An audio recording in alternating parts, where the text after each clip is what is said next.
ভোলে বাবা পারকরিকা সিরিয়ালে আজকের পর্বে আপনারা দেখতে পাবেন ঝিল বলছে আমার টাকা প্রয়োজন নেই, আর ওরা যত টাকা দিতে চেয়েছে আমি প্রত্যেকটা টাকার নিচে ইনকাম করব।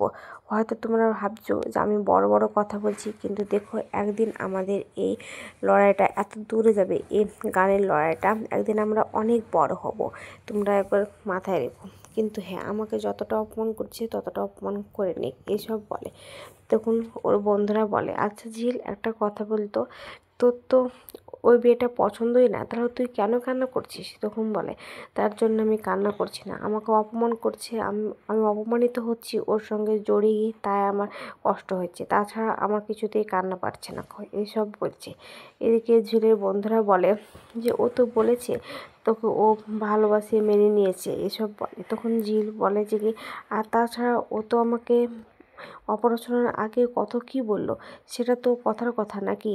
কিন্তু না, আমি সেটা কিছুতে দেখবো না। ও তো আমি দেখেছি যে ও চৌধুরী ম্যাডামকে আমার সামনে যত যাই করুক না কেন, কিন্তু ওরা আড়ালে দুজনে বসে গল্প করে হাতে হাত রেখে, আর আমাকে বলে কিনা যে অপারেশনের আগে।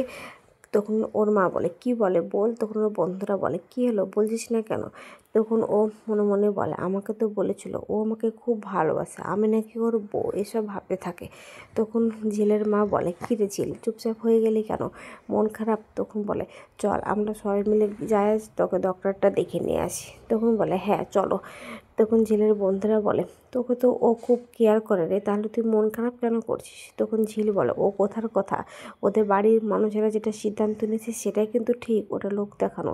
ও ভাবছে যে আমি ওকে অপারেশন করেছি, তার জন্যে আমি এবার ওকে ডিভোর্সটা দিয়ে দেবো, আর না করলে হয়তো দিতাম না, এইসব ভেবেচিন্তে এই কাজগুলো করেছে। তখন ঝিলের মাকে বলে, মা তোমাকে আমার জন্য খুব অপমানিত হতে হচ্ছে বলো। তখন ঝিলের মা বলে, অপমানিত? কে আমাকে অপমান করবে? ওই বাড়ির লোকেরা তো তোমাকে ডেকেছিল, ওরা ডেকে নিশ্চয় খুব অপমান করছে, আমি জানি মা তোমাকে খুব অপমান করেছে। তখন ঝিল বলে, সাক্ষ্য বাবু কত কি নয় বলে। তখন ওর দিদি বলে, শোন চল, কতদিন হলো সিঁদুরটাও তুই পরতে পারছিস না। তখন ঝিল বলে, সিঁদুর আবার কিসের দরকার দিদি, দুদিন পরে যে সিঁদুরটা মাথাতেই থাকবে না, সেই সিঁদুরটা পরার বা কী প্রয়োজন আছে, তোরাই বল, এসব বলে। তখন ঝিলের মা বলে, শোন একটা কথা বলি, ওরা বলেছে কিন্তু এখনও তো সাক্ষ্যবাবু তো বলেনি, তাহলে তুই কেন এভাবে ধরছিস? তখন ঝিল বলে, বলেন তো কী হয়েছে মা, সবাই কিন্তু ওরা একই রকম, হ্যাঁ বউ লোকদেরকে তুমি চিনতে পারবে না কো, চলো আমরা যাই। ঠিক তখনই সাক্ষ্য ও ড্রাইভারকে পাঠায় আর এসে বলে, আসবো? তখন ঝিলের মা বলে, হ্যাঁ আসেন। তখন বলে, আপনাকে নিয়ে যেতে বলেছে, স্যার পাঠিয়েছেন আমাকে। তখন ঝিল বলে, দরকার নেই, আপনি এখান থেকে চলে যান। তখন ড্রাইভারটা বলে, আমি তো নিজের ইচ্ছে আসিনি, স্যার আমাকে পাঠিয়েছে তাই এসেছি। তখন ঝিল বলছে, আপনার স্যারকে গিয়ে বলে দেবেন উনি যেটা চান সেটা এমনিই পেয়ে যাবেন, তার জন্য আমাকে গাড়ি পাঠাতে হবে না, আর বস্তি মানুষের কাছে এত ভালো সাজতে হবে না কো। আর একটা কথা, বস্তি মানুষেরা না এত ভালো না কো, হ্যাঁ, যে মুখ ডাবিয়ে ডাবিয়ে কথা বলবে, ওরা কিন্তু সোজা গায়ে হাত চালিয়ে দেবে, আপনি এখান থেকে যান। তখন ওর সাক্ষর ড্রাইভার বলে, তাহলে আমি স্যারকে গিয়ে কী বলবো? তো যা বলতে বললাম এতক্ষণ ধরে সেগুলোই আপনি বলবেন। তখন বলে, আচ্ছা ঠিক আছে, তাহলে আমি চলে যাচ্ছি। তখন বলে, হ্যাঁ আপনি চলে যান। তখন ওর ড্রাইভারটা সেখান থেকে চলে যায়, আর সাক্ষ্য ড্রাইভার সেখান থেকে চলে গেলে তখন ওর বন্ধুরা বলে, ঝিল তোর জন্য তো গাড়ি পাঠিয়েছিল, তাহলে কেন গেলি না ওর গাড়িতে? তখন বলে যে, ধুর এসব বাদ দে, ও আমাদের জন্য গাড়ি পাঠিয়েছিল না কী পাঠিয়েছিল সেটা আমি খুব ভালো করে জানি, তোরা আমাকে নিয়ে যেতে পারবি না নাকি? তখন ঝিলের মা বলে, জানা তোরা একটা রিক্সা খোঁজ না। তখন ওরা রিক্সা খুঁজতে যায়, এদিকে ঝিলের দিদি ঝিলকে ধরে ধরে নিয়ে যায়। অন্যদিকে দেখা যায় যে ছেলেরা পৌঁছে যায়, হসপিটালে পৌঁছে যায়, আর ঠিক সেখানে গিয়ে জ্যোতির সঙ্গে দেখা হয়। তখন বলে, ঝিল তুমি এসেছো? না তুমি ভালো আছো তো? তখন বলে যে কি, হ্যাঁ আমি খুব ভালো আছি, না মানে তুমি ভাবছিলাম যে আমি যেতাম তোমাদের বাড়িতে তোমাকে দেখতে। তখন ঝিল বলে, আমাদের বাড়িতে দেখতে আমাকে যেতেন? আমাকে কী বা দেখতে যাবেন, আর ওখানে যায় না, ওখানে দুর্গন্ধ ছড়ায়, ওখানে আপনার মতো মেয়েরা কি কখনো যায়? এসব বলে। তখন জ্যোতি বলে, কেন, ওখানে তো সাক্ষ্য গিয়েছিল, তাহলে আমি কেন যেতে পারবো না, আমার যেতে বা কী অসুবিধা হবে? তখন ঝিলের দিদি বলে, সাক্ষ্যবাবু গিয়েছিল ওনার বউকে দেখতে, উনি ওর হাজবেন্ড তাই গিয়েছিল, আপনি কে হন যা আপনি ওখানকারে যাবেন? তখন বলে, তাও তো ঠিকই কথা, কিন্তু না আমার খুব দরকার ছিল ওর সঙ্গে, তাই আমি যেতাম। তখন ওর দিদি বলে, শুনুন এসব কথা আপনি এখন বাদ দিন, ওর শরীরটা ভালো নয়, ওর জ্বর হয়েছে তাই বলছি।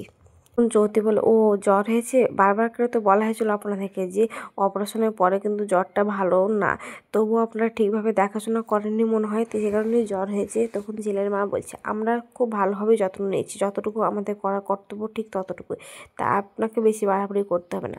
তখন ঝিলের বন্ধুরা বলে, আচ্ছা আপনি কেন এত কথা বলতে যাচ্ছেন, আমাদেরকে যে বলবে সে ঠিক বলার মানুষ আছে।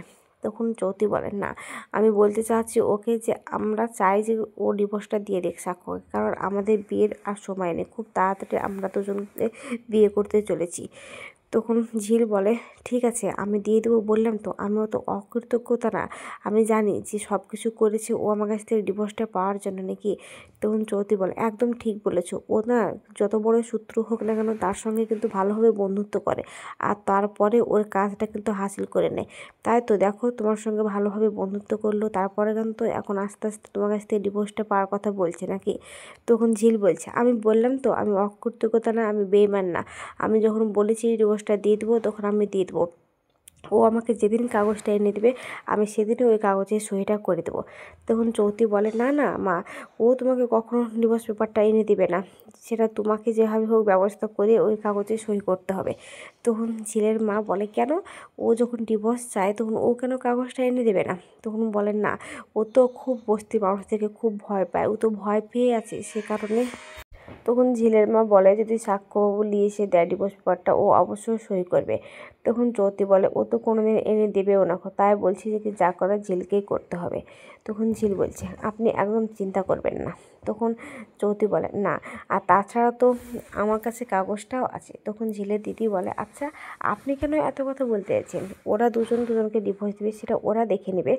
তখন জ্যোতি বলে, আচ্ছা এটার মধ্যে কি আমার স্বার্থ জড়িয়ে নেই, আমারও তো এটার মধ্যে বিয়ে হবে নাকি, তার জন্য তো আমি তাড়াহুড়া করছি, আর নাহলে কেন আমি বলতে যেতাম, আপনি বলুন কথাটা। তখন বলে, ও তাই না, আপনি বিয়ে ভেঙে দিয়ে খুব মজা পাচ্ছেন তাই না। তখন চৌধুরী বলে, বিয়ে ভেঙে দিচ্ছে, আমি কেন বিয়ে ভেঙে দেবো। তখন বলে, তাহলে এটা কি করছেন আপনি। তখন ঝিল বলে, আপনি একদম চিন্তা করবেন না, আমি ঠিক ডিভোর্সটা দিয়ে দেবো, আপনার কাছে যদি ডিভোর্স পেপার থাকে তাহলে আপনি আমাকে ডিভোর্স পেপারটা দিয়ে দিন। তখন চৌধুরী ওর ব্যাগ থেকে ডিভোর্স পেপারটা নিয়ে ঝিলের হাতে দেয়, আর তখন ঝিল সেটা দেখে অবাক হয়ে যায় আর কান্না করতে থাকে। তখন চৌধুরী বলে, ঠিক আছে এবার যা খুশি তাই আপনি করুন, আমি সব কিছু দেখে নিচ্ছি এদিকটা। তখন চৌধুরী বলে, তোমাকে যেভাবে হোক না কেন আজকের মধ্যে সাক্ষর কাছ থেকে সিগনেচারটা করে নিতেই হবে, আর তুমিও তাড়াতাড়ি করো প্লিজ। আর তাছাড়া তোমাকে তো ওই বাড়ি থেকে অনেক টাকা অফার করা হয়েছে, দরকার হলে আমিও তোমাকে 1,00,000 টাকা দিচ্ছি, আজ বললে এখনই দিয়ে দিচ্ছি। তখন ঝিল বলে, আচ্ছা আপনি কি মনে করেন নিজেকে, আমাদেরকে যখন ইচ্ছা তখন আপনারা কিনতে পারবেন, যখন ইচ্ছা তখন বিক্রি করে দেবেন, এভাবে আমাদের টাকার না কোনো প্রয়োজন নেই। তখন ঝিলকে বলে চৌধুরী, না গো আমি এইভাবে বলিনি, আমি তুমি সাক্ষ্যকে ডিভোর্স দিচ্ছ সেভাবে টাকাটা দেবো সেটা হবে না, আমি ভেবেছি যে কি তুমি যদি টাকাটা নেও তোমার একটু উপকার হবে, তোমাদের দলটাতে টাকাটা ইনভেস্ট করলে বাড়বে, এসব বলে। তখন ঝিল বলে, আপনার কোনো প্রয়োজন নেই কোনো কিছু করার। তখন ঝিল বলে, একদম ঠিক কথা বলেছিস, আর ওর কথা শুনতে বা চাইবি কেন, আর ও যে তোকে ডিভোর্স পেপারটা দিল সেটা বা তুই নিবি কেন, সেটা ওকে ফেরত দিতে, সাক্ষ্য স্যার যেদিন দিবে সেদিনকে তুই নিয়ে ঠিক সিগনেচারটা করবি। তখন চৌধুরী বলে, কেন আমার কথা শুনবে না কো, অবশ্যই আমার কথা শুনতে হবে, ওই বাড়ির লোকেরাও তো বলেছে ডিভোর্সটা দিতে, আপনাদেরকে এতবার করে ডেকে অতগুলো কথা কেন শোনালো, যাতে ঝিল তাড়াতাড়ি করে ডিভোর্সটা দিয়ে দেয় আর আমাদের বিয়েটা খুব তাড়াতাড়ি হয়ে যায়, সেই কারণে তো বললো নাকি, তাই বলছি তুমি একটু দেখো তাড়াতাড়ি করে ডিভোর্সটা যাতে হয়ে যায়, তুমি তো আমার বোনের মতো নাকি, আমি তো তোমার দিদির মতো। তখন ঝিল বলে, আর যাই হোক না কেন আপনাদের সম্পর্কে না আমরা বোন দিদি হতে পারি না, আপনি আমার মালিক মালিকের মতো থাকবেন আর আমি আপনার চাকর চাকরের মতো, তাই অন্তত এই কথাটা আপনারা দোহাই দিবেন না। তখন ঝিলের মা বলে, এখানে দাঁড়িয়ে থাকবি নাকি যাবি। আর এদিকে ঝিলের বন্ধুরা বলে, আচ্ছা আপনাকে যদি স্যার বিয়েই করবে তাহলে কেন ঝিলকে সবার সামনে বউ বউ করে রাখে। তখন চৌধুরী বলে, জানো ঝিল তোমার বন্ধুরা না সত্যিকারে একদম সাদাসিধে, কারণ ওদের সামনাসামনি মুখের উপর যেটা বলে সেটাই ওরা বিশ্বাস করে নেয়, মনের ভিতরে কী চলছে সেটা কিন্তু একদম বিশ্বাস করে না।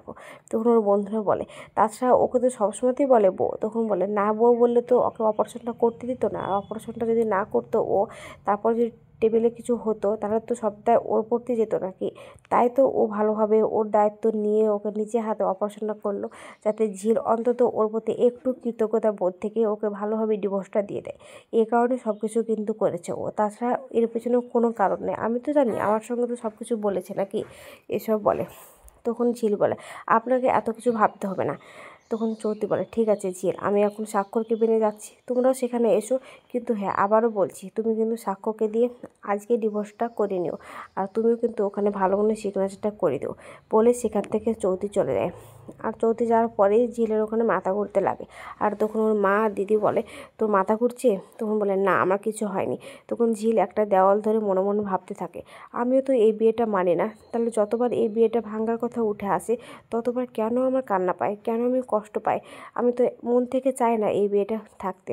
ও ছেলেটাকে আমি ছেড়ে দিতেই চাই, ও যাতে ভালো থাকুক সেই জিনিসটা তো আমি করতে চাই। তাহলে কেন আমার এত কষ্ট হচ্ছে? এসব বলে আর ওখানে কান্না করতে থাকে ডিভোর্স পেপারটা হাতে নিয়ে। তো আজকের পর্বটা কেমন হয়েছে? যদি ভালো লাগে তাহলে কমেন্ট, শেয়ার, সাবস্ক্রাইব করবেন। আর হ্যাঁ, ফেসবুক থেকে দেখলে অবশ্যই ফলো করবেন। আর কোনো জায়গায় যদি আমি ভুল ত্রুটি বলে থাকি তাহলে আমাকে ক্ষমা করে দেবেন। আর কোনো সিরিয়ালে আপডেট পেতে চাইলে আমাকে বলবেন, অবশ্যই আমি দেওয়ার চেষ্টা করব আপনাদেরকে।